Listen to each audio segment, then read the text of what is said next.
Hello, everyone, and welcome to No Off Season, presented by Amazon Business. I'm Ben Pickman. And I'm Sabreena Merchant. And today on the show, we are on the floor inside Michelob ULTRA Arena after Game 1 of the 2025 WNBA Finals, an 89-86 win by the Las Vegas Aces, a thrilling, nail-biting win, one of the best openers in recent memory, I would say, Sabreena. We're going to get into everything we saw in this game. But first, we're going to start with a little bit of the news of the evening. Cathy Engelbert, WNBA Commissioner, addressed the media before Game 1 of the final, speaking for the first time since Napheesa Collier's statements criticizing Cathy Engelbert and the league's leadership at large. She talked about a lot of things. So, Sabreena, let's start to get into it. What were the big picture takeaways that you had from Cathy Engelbert's remarks? Well, so much of the conversation this week has been about officiating. Napheesa Collier brought it up, saying that the league isn't protecting its players with its standard of officiating. And I think the main thing that Cathy Engelbert talked about was, in addition to the competition committee looking at the state of refereeing after the end of the season, they are going to institute what she called sort of a state of the game officiating task force, which involves players, coaches, stakeholders, referees, all sorts of people who could be involved in this discussion. And I think the most important part of that is that she acknowledged that we are not aligned in how we see the game being officiated, right? Like what the players want, what the coaches want, what the referees are being told to do is not on the same page. And I think that's what the players wanted to hear, right? That there was some gap and that the league sees it and that they're going to try to do something about it. I'm so glad you pointed that out, because that was really the point that we made on our show earlier this week, that before you I think it was today, right? Yeah, I guess it was Friday's episode, but before you get to fixing anything as it relates to systemic changes of salaries or trainings or promotions or moving people to the NBA, players just wanted some acknowledgement that their frustrations were being heard. Executives wanted acknowledgement that their frustrations were being heard. And, Cathy, maybe to her credit, seemed to get ahead of that. I mean, she talked about the State of the Game task force in the opening of her opening. Before any of the questions, right? She hadn't taken any questions, and she immediately talked about that. So that was, I think, the big kind of, newsy change going forward. But what else kind of then caught your ear? Because I think there was a lot in it. Right. So we've been very careful when we talked about Napheesa Collier's comments this week to say that she said that Cathy Engelbert said these things. And Cathy Engelbert wanted to put on the record that she does not believe she said a lot of the things that were shared in Napheesa Collier's statement, including one of them that Caitlin Clark's $16 million of sponsorships are only a result of her fame in the WNBA because of the platform the WNBA provides, and that the players should be on their knees thanking their lucky stars for the media rights deal that Cathy Engelbert negotiated. She denied that she said the Caitlin Clark comment, and also said that the earlier comment about the thanking your lucky stars was social media, things on the internet, not things that I have said. Yeah. What was so interesting, too, about that was Cathy Engelbert said that she had been in communication with Napheesa Collier in recent days, and that they have a meeting that is scheduled for next week. For next week. And I asked specifically, is it an in-person meeting? Is it a virtual meeting? We didn't get any clarity on the specifics of where the meeting will take place. But, there is something I'm watching for, I guess, as we learn more about this meeting, or hopefully learn more about this meeting, is by saying that, by Cathy Engelbert saying that she never said what Napheesa Collier said about Caitlin Clark, if that makes any sense. Right. You're basically calling Napheesa Collier a liar. Calling the a liar, yeah. And that sets up for another tense meeting. Not that it wasn't going to be tense to begin with, considering that Napheesa Collier said that Cathy Engelbert was one of the worst, or the worst leader. The worst leadership in the world, I believe, is how she framed it. Yeah. And so we knew it was going to be a tense meeting going in, but for all intents and purposes, she's been called a liar here, and now we have to see how this all plays out. Right. And unfortunately, it's turning into a bit of a she said. So we can't really provide any insight there because we were not part of these conversations between Fee and Cathy Engelbert. It was, though, I think, part of Cathy Engelbert's attempt more broadly to take some accountability for herself as a leader. And she talked about her leadership in a number of different ways. She talked about, in the wake of people potentially calling for her resignation and, raising points about should she stay as the league's commissioner, she said point blank, I'm not a quitter. She's going on 40 years in business, she said, and she was very proud of that. And 7th season in the WNBA, second collective bargaining agreement she's going to negotiate. And she seemed like she has no intention to leave this job anytime soon, or so she said. And when I asked her point blank again if she felt like Adam Silver, who has hiring power and firing power over her, was involved in the CBA negotiation, she said that Adam is still a great supporter of her. So we'll see how that plays out. But also along the lines of her leadership, she talked about wanting to be better, needing to be better. I think that was the other piece of accountability that comes out of her press conference that we haven't heard to that degree in public forums before. Yeah, I think obviously what happened with Napheesa Collier had to be a little bit humbling for Cathy Engelbert. She mentioned what a tough week it's been for her family. And, this is a different position than we've seen Cathy before, like very vulnerable at times in this press conference, understanding that like the way she presents herself is not the way that the players have viewed her or appear to view her at this point. All of the comments that have come out this week, not just from Napheesa Collier, but throughout the league, really.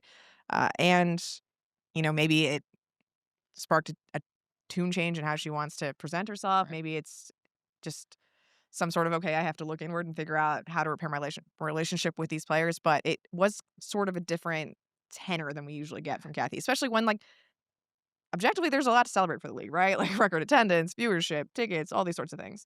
And it made sense that there was a different tenor, Sabreena, because I don't think it's an understatement to say, like, this was one of the most important events that Cathy Engelbert has ever had as commissioner. I mean, I certainly think it was the most highly anticipated press conference Absolutely. she's ever given. I mean, the amount of people that we had in our respective lives leading into this press conference who sent us texts that were like, how can I watch this? Yeah, Where's it exactly. streaming? I mean, I want to say like a half dozen people. A lot of people, yeah. Text, how can I watch this press conference? Mm-hmm. Have you ever gotten text? No one has ever wanted to know when a press conference is happening. Like 0 times. And it happens an hour before the game, and the room itself, packed. I mean, we should say standing room only. Right. I mean, it was literally standing room only. We're going to paint the picture for people at home. We have pregame availabilities with both players and coaches. The coaches usually speak around 2 hours before the game, 2 hours and then 90 minutes before. We have this window between 90 to 60 minutes before the game in which players are available to speak. Sabreena, how many players do you think did pregame interviews, if you were going to guess? I didn't talk to any of them. I'm not sure that any players did pregame interviews. I was saving a seat for the Cathy Engelbert press conference. That was really the key, that in this press room, which was admittedly like not the biggest press room in the league, but a normal size press room, nobody wanted to leave the room. Like, everyone tried to reserve their seats because you needed a good seat assignment or a seat placement so that if you wanted to raise your hand and ask a question, you were going to get called on. And that was the priority. It just speaks to how big of a press conference this was for Cathy Engelbert in this moment. Right. And I mean, obviously, this doesn't fix anything, right? She still has this conversation with Napheesa Collier. She says she's been in conversations with a lot of players this week.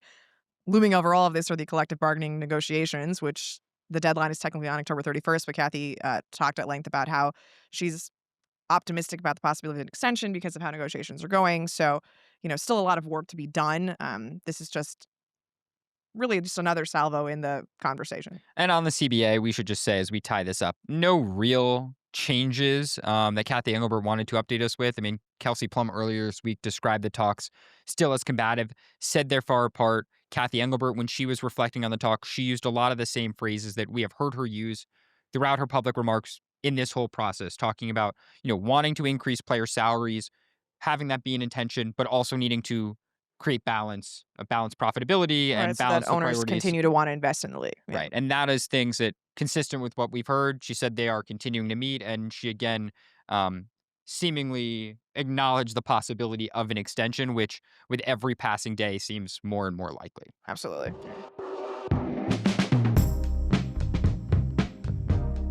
Let's talk about the game. So it is 89-86, a win by the Las Vegas Aces at home in Game 1, the first Game 1 in a best-of-7 format in the 2025 WNBA Finals. And this was a real thriller. I mean, 21-21 after the first quarter, for all those who did not tune in. It was a 5-point Mercury lead at halftime. Yeah. We then saw, again, the Mercury lead heading into the fourth quarter. And the fourth quarter, that's been the Mercury's time all postseason long. Nate Tibbetts pregame literally said, I wish we could start games the way we have closed them, so to speak. They kind of did, right? They get off to a 10-2 start that forces an Aces timeout.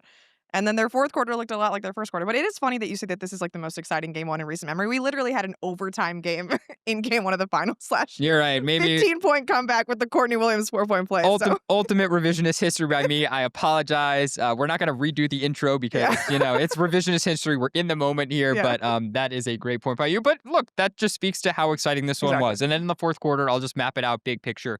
A 22-15 margin by the Las Vegas Aces. And this really did come down to the end. Alyssa Thomas had a pair of free throws, the Phoenix Mercury forward, with 24.6 seconds remaining. went to the line, having forced a steal of A'ja Wilson. If she would have made both of those free throws, she would have given Phoenix a lead. She did not make one. She did not make the second, and the Aces then made some free throws to tack it on and end up winning again by 3 points. So, Sabreena, big picture before we get into some of the granular things we saw and heard. Biggest takeaway from game one for you is what? I mean, we talked about crunch time execution heading into this. I think on the preview that we wrote on the site on The Athletic on Friday, like the X factor I listened was who's going to win the battle for crunch time, because the Aces have been very hit or miss in crunch time during the postseason, and the Phoenix Mercury have been excellent, like to the point where Nate Tibbetts even felt comfortable bringing it up because he was that confident in how they'd been playing in the fourth quarters, and there was just a lack of discipline by the Mercury in that fourth quarter. You see Satu Sabli get a technical foul after she picks up her fifth foul, just like slamming the ball up, and immediately you saw Alyssa Thomas come right up to her and be like, "What are you doing?" Right? You see little defensive miscues like DeWanna Bonner sinking in too much on help and leaving open three-pointers, the missed free throws, right? Just a lot of little details that you think the Mercury had been better at over the course of these playoffs that just came home to roost again. And we should say, like, all postseason long, we have been asking, other people have been asking about the Phoenix Mercury experience. And there are certainly players on this team who are experienced, right? Alyssa Thomas has played in finals before. Sammy Whitcomb, two-time champion. DeWanna Bonner, yeah. Also won championships. But, like, I think the Satu technical foul in the fourth quarter is a perfect example because, I mean, it was on a defensive foul, right? That was the play that led to it. Right. And she slams the ball, and that's a free point. Yeah. And guess what? Like, if you don't give that point to the Las Vegas Aces, then suddenly Alyssa Thomas goes to the line and you're not trailing. You're tied. You don't have to foul. Exactly. It's a totally different game. Yeah. And every possession, all the details really are magnified in the playoffs. It is such a cliche, but it is so true. And those little adjustments, those little plays, like, they add up. And I mean, it's an edge that the Aces have had over the Mercury all season. This is the third time this season that they've won a game against Phoenix by exactly 3 points. It just feels like an advantage that they've just been building on. And you can look at all of the chemistry that Phoenix has developed over the course of the season. It's still not exactly what Vegas has, the advantage they built over the last 5 years with this core. I mean, you mentioned the core. The big takeaway for me, though, it was not about the core today. This game was about the bench. It was about Dana Evans, who scores 21 points in 26 minutes. It was about Jewell Loyd, who we thought heading into this season would be part of the core, but she has moved to the bench, and she had a starring role today. 18 points. She is basically a starter, but coming off the bench, 18 points. I think 8 field goals made. I mean, a super impressive performance by Jewell Loyd, and it was especially impressive because number one, the Vegas bench outscored the Mercury bench 41-16, and number two, and Becky Hammon said this post game that she felt like A'ja Wilson a little fatigued. Yeah. Jackie Young a little fatigued after their Game 5 win on Tuesday, and so to get the win in the manner of which they did with the play of Evans and Loyd in particular, knowing that, you didn't have your best stuff necessarily from A'ja and Jackie, like, that counts. That means a lot. I mean, you only need to get to 4 wins, right? And this is one of them. And we had discussed fatigue ahead of time. Nate Tibbetts had talked about it, where they had been off since Sunday, having won Game 4 in Phoenix, didn't have to travel, back to Minnesota for Game 5. They have the 2 extra days off, and he said he didn't know when that extra energy was going to show itself, whether it was going to be in Game 1, maybe in Game 2, because it's a short turnaround with an afternoon game on Sunday. But, like, the fatigue, we felt it on Las Vegas, and it just sort of happened that Dana Evans and Jewell Loyd were able to pick up the slack for A'ja and Jackie. Should we empty? I mean, Dana Evans was really one of the stars of post-game media. Love Dana Evans. Some of the things that came up and came out. Becky Hammon calls her gears. Right, which wrote about during the semifinals, if you read that story, where she had a great game in Game 3 against Indian Fever. Why gears? Because she, shifty, gets into a lot of different gears. And just, like, plays with different energy. Case, all gas, Yeah. A'ja Wilson used the phrase of Dana Evans calling her our battery. So we have gears and a battery. A lot of auto metaphors, whatever. It came up that Dana Evans, on, I guess, Thursday was. All the days are blending together. Yeah. Dana Evans had totally lost her voice. You could barely hear her speak. And she wasn't exactly sure why. And she gave this amazing quote talking about how God wasn't going to let her not have her voice for the finals. I mean, an all-time great quote, considering the performance that she had. Also, just watching A'ja Wilson react to all of this in real time is really lovely. If you have a chance to just go watch that press conference on League Pass afterwards, worth the wait. And Becky Hammon also referenced this shooting drill that they do called Spurs 100. It's a spot shooting drill. And she said that Dana Evans is, like, the best highest score ever done at it. And I asked Becky Hammon post game, what was Dana Evans' score? And I asked that question as Dana and Asia were walking into the press conference. And Becky was like trying to remember the score, and she looked at Dana and was like, "This is the mid 90s, right?" And Dana turned Looks at over the to box Becky and looks at the box scores. score and goes, "No, it was 80, 89, 86." I mean, an unbelievable moment post game. It just speaks to the vibes were great for Vibes are always good with Las Vegas, win or lose. Dana Evans, we talk about all of the championship experience on this team. She did win a title in 2021 with the Chicago Sky. She was a rookie on that team in midseason acquisition. She only scored 15 points during that entire postseason.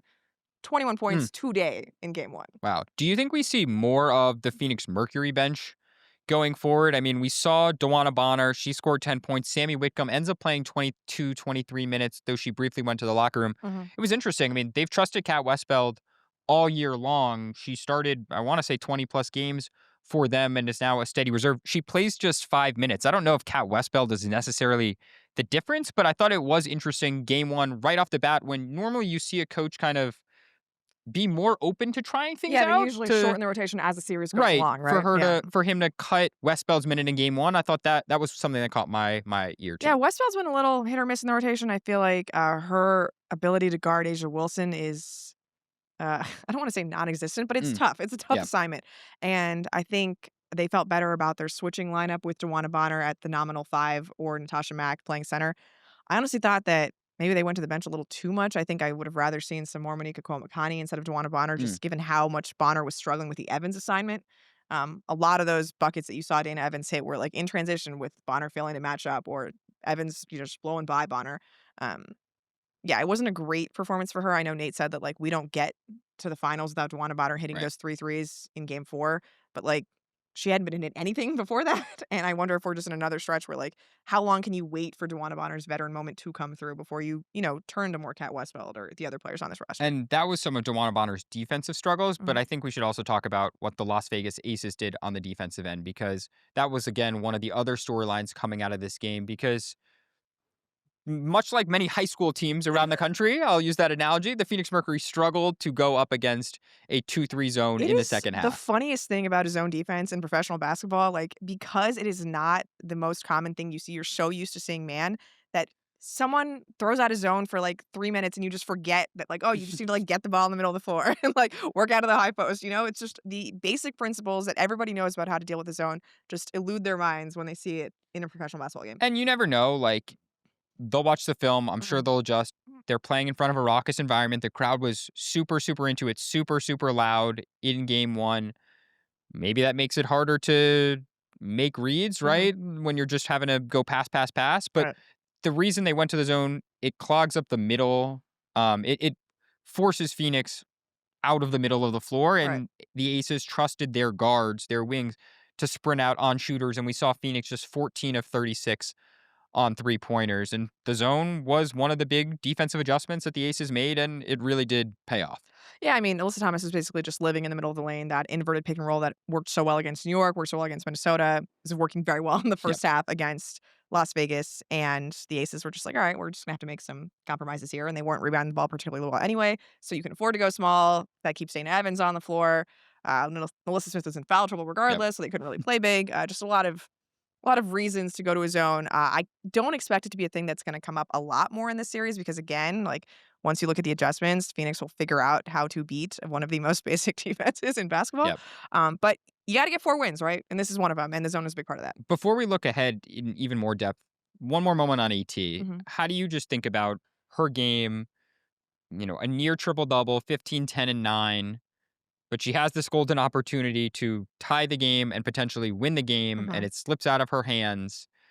When you step back and you evaluate her whole performance, what sticks out in your mind? Well, I think about game 1 of the New York series in the first round where AT has point blank layup at the Mm, end of regulation to win, and she misses it. They go into overtime. They end up losing that game. And Alyssa Thomas says, that's a shot that I can make. It's a shot that I'm going to make. And what do? They win the next 2 games. They've lost game 1 against Minnesota. What do? They win the next 3 games. So this is not an unfamiliar position for the Mercury, not an unfamiliar position for Alyssa Thomas. Obviously, you want to come out with a win, but I think they feel confident in the overall body of work they put together to not, like, hang their head after this loss. What did our colleague Marcus Thompson ask Collier after? I mean, I think Do you need to say anything to AT? And what did she say? Something like, No, we're good. We're good. Like, we're good. Like, that is the message for AT. They didn't seem too concerned post-game, but you mentioned it, and I think we've harked on this theme a few times, and I think I'm going to anticipate what you're going to say about this. The importance of you only need 4 in this series. And in my mind, for, as formidable a foe that Phoenix was, if you would have told me pre-game 1 that they were going to get 19 points from Sabli, a near triple-double from AT, that Collier was going to score 21, she was going to hit 5 triples. 19 in the first half. 19 in the first half. And that on the other end of the floor, Asia was just going to have 21 and 10, Jackie was going to have 10, and Chelsea was going to have 8 points. You would have said, who wins that game? It feels like the game Phoenix wins. Feels like a game that Phoenix wins. And the reality is, of course, that they did not win this game. So if you were the Phoenix Mercury, what adjustments do you want to make? And how really do you think they should feel knowing that this game was right there for them to take? Again, I think you just have to flush it, right? Like, they've been in this situation before where they've been right there with New York in game 1. They were right there with Minnesota before a brief flurry in the fourth quarter of that semifinal game. And they feel confident in their ability to bounce back, right? Like, I don't think you look at this game and say there are so many things we need to fix, right? Like, they just need to be a little bit tighter defensively, a little bit I want to say more patient on the offensive end, right? Like, I think they rushed some shots in the fourth quarter. Like, there was actually this one hilarious sequence in the fourth where Satu takes a 3 off of sort of a loose ball, immediately gets the rebound, and Nate is like waving his hands on the bench, like, bring it out, slow it down, like, we're rushing it, and she just immediately shoots again. Ends up making the 3, but it's just like indicative of the whole process in that fourth quarter where they just didn't have the right decision-making mindset. And I think like they feel good about their ability to fix that. Again, you say you only need 4, but like it's a lot more than 3 or 2, right? Like there are opportunities to get to 4, right? So losing 1 is not as detrimental as it would be in a 5-game or 3-game series. If I'm Phoenix, sorry, that was really bad math. I apologize for just. I think it starts on the defensive end because I think that was one of the big observations we had in the first half. Not a lot of defense was so being played. Fun. Very fun, but not a lot of defense. Yeah. They forced just 5 turnovers from the Las Vegas Aces players. And Phoenix is a team that likes to get out and run. They like to push the pace in transition. Defense frees them up on the offensive end, and they're very open about that. It really does free up Alyssa Thomas on the offensive end to get downhill, to use her physicality and strength, to draw fouls, to frustrate opponents. That's a big reason why they are so successful. The Aces having 5 turnovers, I mean, it prevents Phoenix from doing getting free points, getting easy baskets. I think that will, the aggressiveness on defense has to be important for Phoenix going forward. Yeah, I mean, live ball turnovers are so important to what Phoenix does getting out in transition. I think they'll also be mindful of their own turnovers because they just threw some really terrible passes against the zone that got that got Las Vegas out and going. So, yeah, but again, like, I don't think any of these things are like dramatic where Phoenix looks at this game and thinks we are not capable of playing with the Aces, right? Now, we're at a point where they've lost all 4 games against Las Vegas that Asia Wilson has played in this year. I'm like, maybe that's a mental thing, but they reversed it against Minnesota, right? Yep. A very good regular season team. And again, they have a longer runway here to get back in this series against Las Vegas. But we'll see. Like, I know we're going to keep harking on it. Like, this was a golden opportunity for the Phoenix Mercury. And I think we were very high on them coming in. And I think, their experience, their lack of cohesion together, maybe it shines through a little bit in this moment, right? Just 2 returning players on last year's team to this year's team. It's the fewest in NBA or WNBA finals history for a team who's ever made a finals by a significant margin. And, maybe the lack of experience in this moment comes through in game 1 with just... I think the lack of experience kind of comes through with your coaching staff, right? Like, this is Nate Tibbetts' first postseason run, really. Yep. I mean, they had 2 games in the playoffs last year, and now he's going through the finals. He straight up admitted, like, I should have called a timeout on that last possession when we weren't getting the right look. I should have run out to half court and gotten one without 6 seconds left. Instead, Phoenix just throws up like a prayer from Sabali, and they don't get a good shot. So frustrating. Can you imagine being a Phoenix Mercury fan? You play so close, so well all game long, and then you get a nothing look in the final possession. And you just got to learn quick, though. Right. Yeah. Any other big picture thoughts? I feel like we, hit most of the big takeaways from what was a very exciting, not the most exciting anymore. I'm going to revise it now that we've reached the end of the show, but an exciting game 1 nevertheless. Yeah, just based on how Phoenix and Vegas have played together during the regular season, again, admittedly, all Aces wins. I do think that this bodes well for a really good series, and nothing from game one changes my mind about that. Well, you've mentioned the idea of Phoenix needing to flush this game. Guess what? Game 2 is coming very quickly, folks. It will be at 3 o'clock p.m. Eastern Dude, time. we're on Pacific time. We can say noon Pacific time. As an East Coaster, East Coast time zone person, we're still going to go 3 p.m. Eastern, noon Pacific. Mhm. I mean, Local time noon in Las local Vegas time. at noon. It's a vibe. You're going to want to pay attention. We'll see what are we expecting for the crowd on the noon Pacific game? Probably as good as it was today. Yeah, like a little people who got like a boozy brunch and then are coming in the arena from the casino, or You can't even have brunch before a noon game. You just got to get in.